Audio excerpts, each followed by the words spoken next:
लेकिन मैं कहता हूं सुकरात अकेला बढ़ गया जहर खाकर।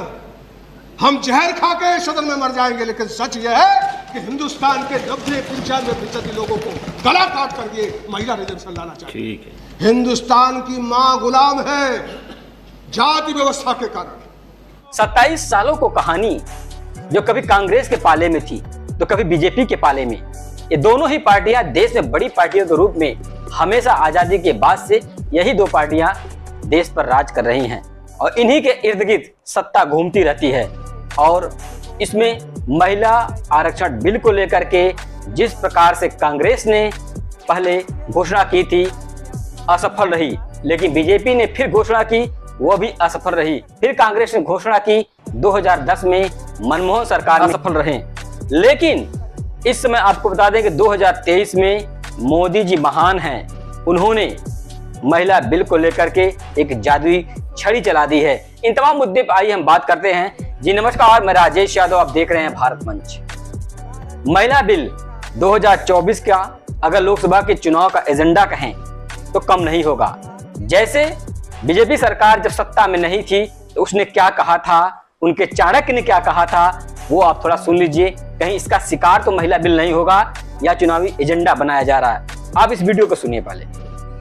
देखिए, ये जुमला है, किसी के अकाउंट में 15 लाख रुपया कभी नहीं जाता, वो उनको भी मालूम है और आपको भी मालूम है और देश की जनता को भी मालूम है। जनता सब जानती है।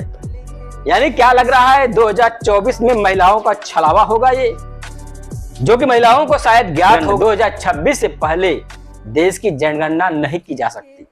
तो 2024 के लोकसभा का चुनाव यानी आपको हम बता दें कि एक तरफ कर्मचारियों का धरना पुराने पेंशन को लेकर के, दूसरी तरफ महिलाओं का आरक्षण बिल पास किया जा रहा है। क्या 2024 का चुनाव बीजेपी इसी मुद्दे पर लड़ना चाहती है, महिलाओं की भागीदारी को एकत्रित करना चाहती है और 2024 के लोकसभा चुनाव में अपनी बाजी मारना चाहती है? दूसरी तरफ आपको बता दें कि जो कर्मचारी हैं सरकारी, वह भी धरने को लेकर के आए दिन अपनी पेंशन बहाली को लेकर धरना कर रहे हैं, लेकिन सरकार इस पर कोई चर्चा नहीं करने को तैयार है, ना तो पुरानी पेंशन बहाल करने को तैयार है। प्रधानमंत्री मोदी जी कोई भी ऐसा काम वो नहीं करने वाले हैं जिसमें राजनीतिक षड्यंत्र ना हो।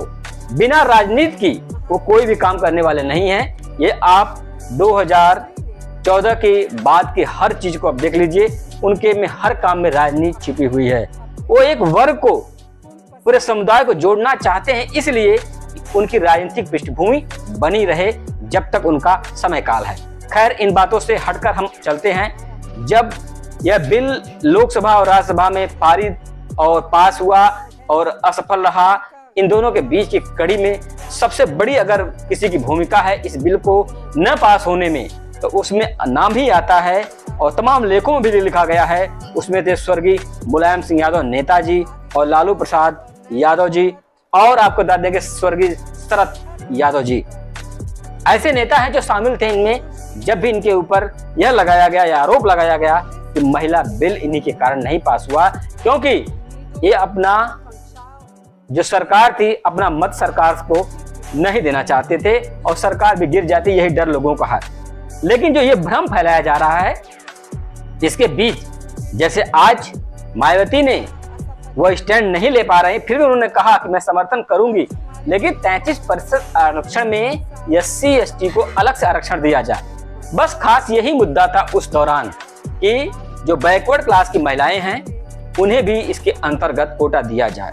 यही बात थी। इसी बात को लेकर के सामाजिक योद्धा कहें या बैकवर्ड के न्याय दिलाने की बात, 13 पे 3 हावी होने की बात कहें तो ये यथार्थी होगा, क्योंकि उस समय लालू और स्वर्गीय मुलायम सिंह यादव और स्वर्गीय शरद यादव 3 ही लोग थे जो 13 पर हावी होते थे।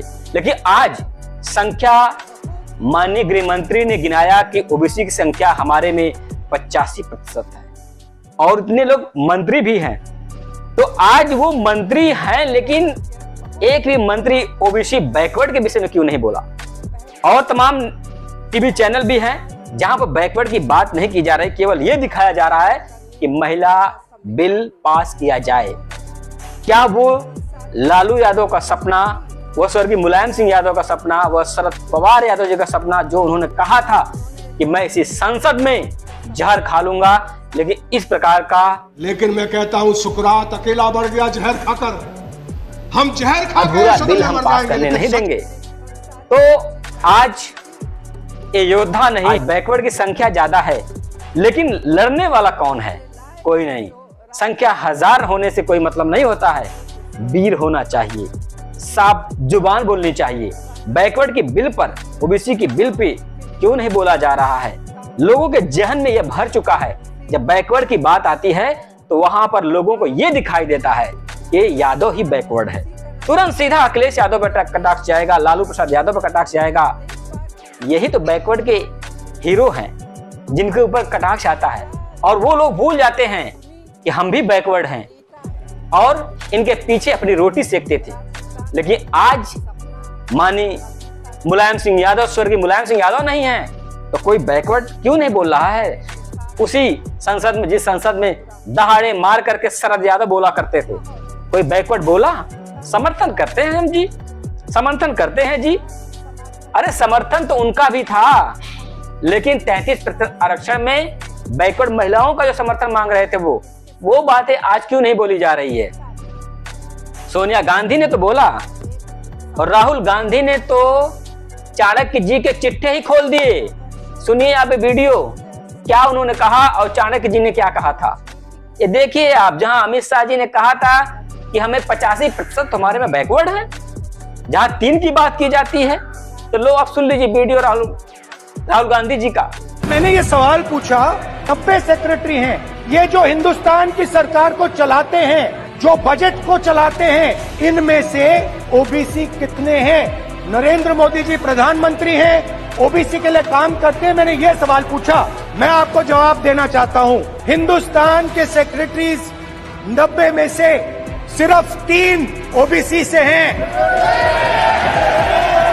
तो सवाल उठता है कि इस देश में कितने ओबीसी हैं, कितने दलित हैं, कितने आदिवासी हैं? और उस सवाल का जवाब सिर्फ कास्ट सेंसस से मिल सकता है।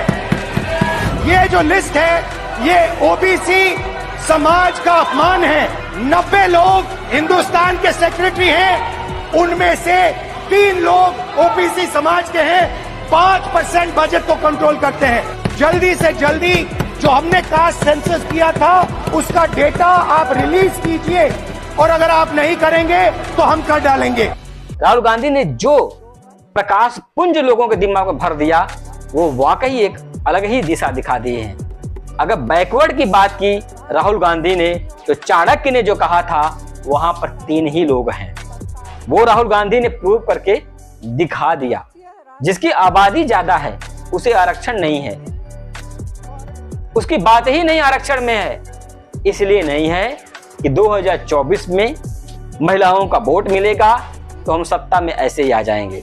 लेकिन आपको अपने चैनल के माध्यम से मैं ये कहना चाहूंगा कि महिला आरक्षण बिल से कहीं न कहीं ज्यादा इसमें प्रभाव अगर डालेगा तो पुरानी पेंशन बहाली योजना है। अगर पुरानी पेंशन बहाली योजना पर सरकार ने काम नहीं किया तो 2024 के लोकसभा का चुनाव का परिणाम ही अलग होगा। क्योंकि ये जो गोदी मीडिया है, ये कितने भी थपेड़े पीट ले, कितने भी डंका पीट ले, आज इनके एंकरों की व्यूअरशिप आप देख लीजिए यूट्यूब पर क्या आ रही है। क्योंकि इनको लोग देखकर पक चुके हैं, क्योंकि इनका काम ही है स्टूडियो में बैठ करके मुर्गा लड़ाना। मुर्गा लड़ाना जानते हैं आप लोग ना, देहाती भाषा में से कहते हैं मुर्गा लड़ाना। ये मुर्गा लड़ा लेते हैं, उसमें 2 मिनट का मनोरंजन आ जाता है, ठीक है। उसके बाद लोग अपने अपने घरों को चले जाते हैं। लेकिन जो यथार्थ की बात है ना, वो मैं बताता हूं कि 2024 के लोकसभा के चुनाव के पहले, मात्र 6 महीना पहले ये सरकार बिल लेके क्यों आई है, इसको समझिए आप लोग। ये बिल मात्र एक चुनावी बिल है। अगर पास भी किया गया तो ये कब महिलाओं के प्रति लागू किया जाएगा, ये ना आप जानते हैं, ना तो हमारे चाणक्य जी ने साफ कहा कि हम भी नहीं जानते कब तक ये लागू किया जाएगा। खैर, अब इस बिल को इतने जल्दी हड़बड़ी में लाने की जरूरत ही क्या थी? इससे पहले एक बड़ा राष्ट्रीय मुद्दा बना हुआ था देश का पुरानी पेंशन। इस पर आप कुछ बात कर लिए होते, कुछ लोकसभा में इस पर चर्चा कर लिए होते, तो कहीं ना कहीं ज्यादा प्रभाव पड़ जाता 2024 के लिए मोदी सरकार को। लेकिन नहीं, महिला बिल लाना है पेंशन बहाली को हमें साइड करना है, लोगों के बीच एक मुद्दा बना देना है कि हम तो अब भैया 2024 का चुनाव महिला आरक्षण बिल पर लड़ लेंगे और पुराने पेंशन को ठंडे बस्ते में डाल देंगे। खैर, ठंडे बस्ते में आपके डालने से पुरानी पेंशन हमें लगता कि नहीं जाने वाली है। बैकवर्ड में जहां 3 वीरों के ना होने के बाद आज बैकवर्ड की लाबी सैनिक बनकर के लोकसभा में खड़ी है, नायक बनकर नहीं। अगर नायक बनकर खड़ी होती तो जिस प्रकार से लालू प्रसाद यादव, स्वर्गीय नेताजी, स्वर्गीय शरद पवार जी ने जो मुद्दा उठाया था,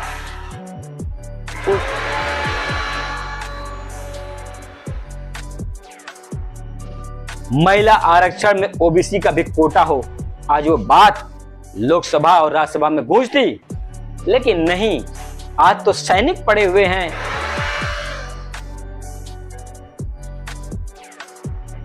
लेकिन नहीं, आज तो लोकसभा और राज्यसभा में ओबीसी के सैनिक पड़े हुए हैं। कोई राजा है भी, उन्हें कमान चाहिए नागपुर की। अगर नागपुर से हेडक्वार्टर से कमान नहीं आएगी, अगर नागपुर हेडक्वार्टर से कमान नहीं आएगी तो वो उस पर बोलने वाले नहीं हैं, क्योंकि ये इस समय सैनिक बनकर बैठे हुए हैं लोकसभा और राज्यसभा में। महान नेताओं की बात करो, जिनने लोकसभा में 3 लोगों ने 13 को हिला दिया था, ऐसे नेता बनने की कोशिश करो। और साफ तौर पर जिन लोगों ने डंका बजा दिया था लोकसभा और राज्यसभा में, और मुस्लिम समुदाय की महिलाओं को भी आरक्षण मिलना चाहिए, इसको लेकर उन्होंने डंका बजाया था और हिला दिया था पूरी सरकार को, नहीं पास होने दिया था बिल। लेकिन नहीं, आज फौज तो है बैकवर्ड की, लेकिन कमांड लगता है कि नागपुर से नहीं मिला होगा, इसलिए बोलने से कतरा रहे होंगे। खैर, इन तमाम मुद्दे के बाद लगता है 2024 के लोकसभा का चुनाव इस नारी बंधन बिल पर लड़ा जाएगा और यही ढिढोरा इसमें पीटा जाएगा। खैर, जनता समझदार है या नहीं है, ये 2024 के लोकसभा का चुनाव बताएगा। जिस प्रकार से पेंशन बहाली है, यह भी जनता का एक अधिकार है। ये सरकारी कर्मचारियों के बुढ़ापे की लाठी। मान्यवर, मैं ये कहना चाहता हूँ कि 2026 में ही से लोग पास कर लिए होते आप। अभी तो पेंशन बहाली थी, इसे देख लेते आप। नहीं देखोगे, क्योंकि 2024 का चुनाव का एजेंडा भी तो चाहिए। और इसी तो आपके जो गोदी पत्रकार है पीटेंगे, थपथपाएंगे मेज को, पीटेंगे मेज को, लोगों को चिल्लवाएंगे, इस पर मुर्गा भी तो लड़ाएंगे। लड़ाने का अधिकार तो आपने दे ही दिया है, अब लड़ाएंगे। लेकिन मैं ये कहना चाह रहा हूं अपने चैनल के माध्यम से, लास्ट अंतिम बात यही कहूंगा कि पेंशन बहाली देश के सरकारी कर्मचारियों के बुढ़ापे की लाठी है और इस पर विचार सरकार अगर नहीं करती है तो नारी बंधन योजना पूरी तरह से पास होने के बाद भी लोगों के दिलो दिमाग पर असफलता प्रतीक होगी। मैं इन्हीं शब्दों के साथ विराम लेता हूं। जय भारत।